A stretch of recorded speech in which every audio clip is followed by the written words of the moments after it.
When we think about ancient Rome, we usually picture gleaming marble, golden eagles, and epic legions, a civilization of incredible glory. But beneath all that, there's a darker world, a world that history has tried very hard to forget.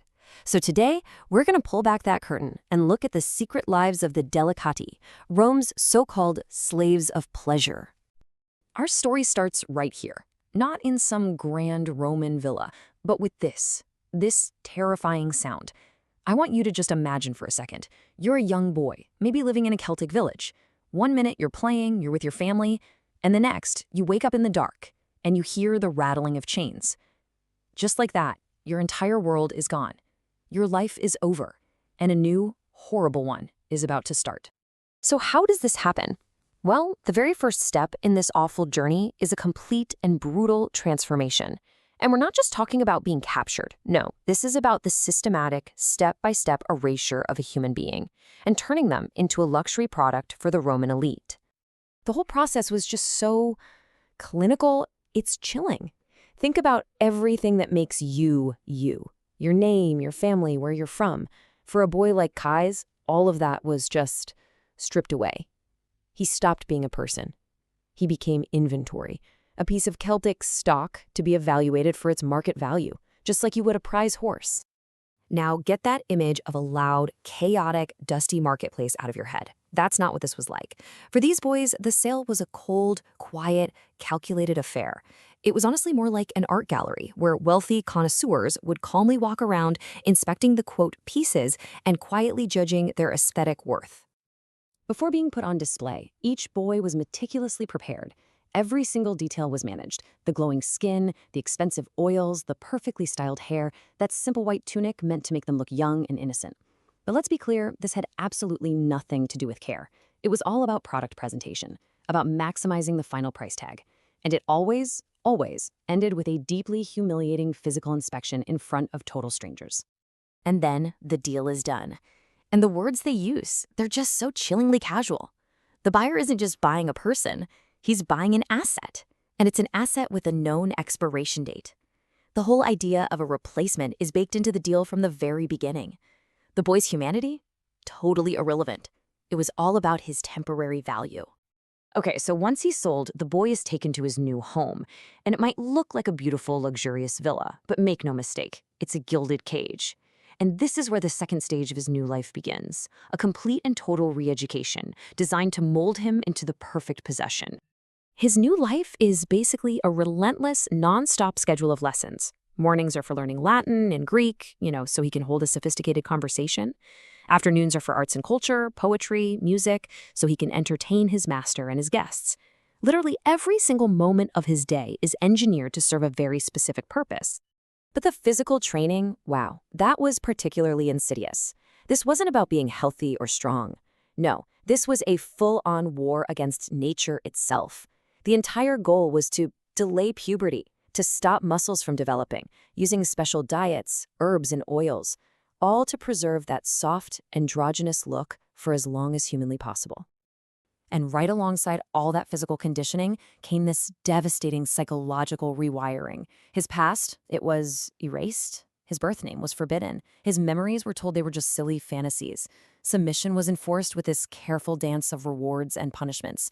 And ultimately, his entire sense of self, his identity, was torn down and rebuilt around one single soul-crushing idea.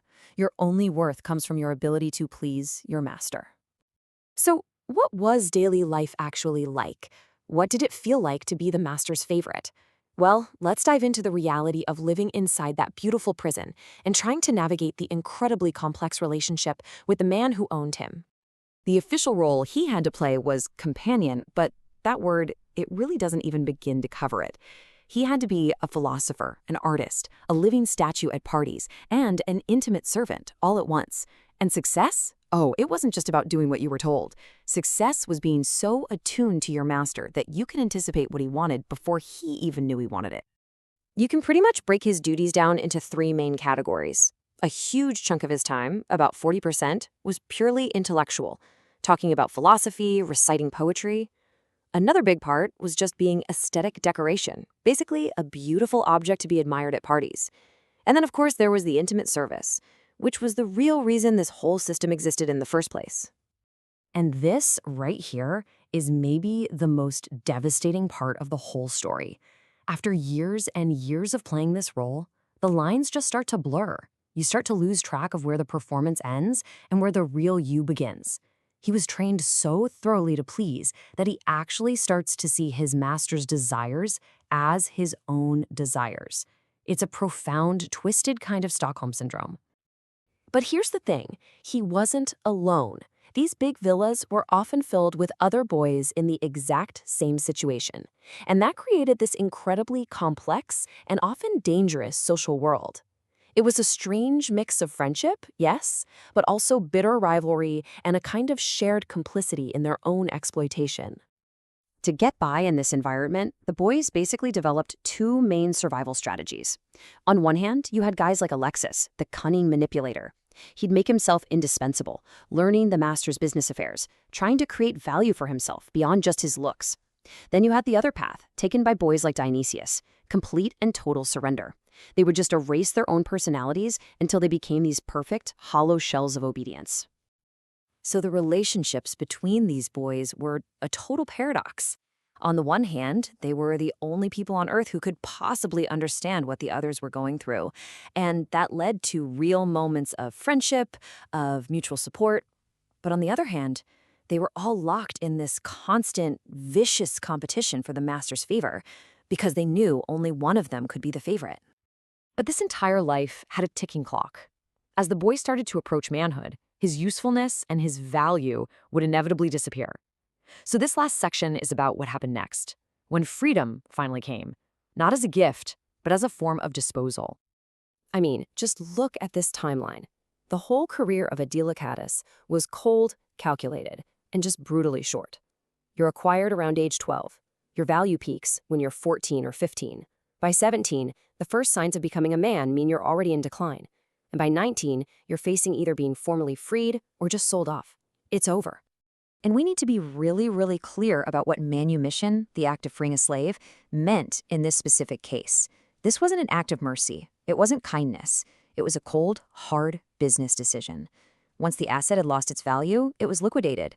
Freedom was simply the final transaction. So, can you even imagine what that freedom must feel like after years of being completely controlled? It must have been overwhelming, terrifying even. After having every single moment of your life decided for you, the simple act of making a choice for yourself would be paralyzing. You spent years learning to anticipate someone else's desires. How do you even start to figure out your own? And here's the final bitter irony. He walks away from this life with some incredibly valuable skills, right? He can speak multiple languages, he knows literature, he has perfect manners.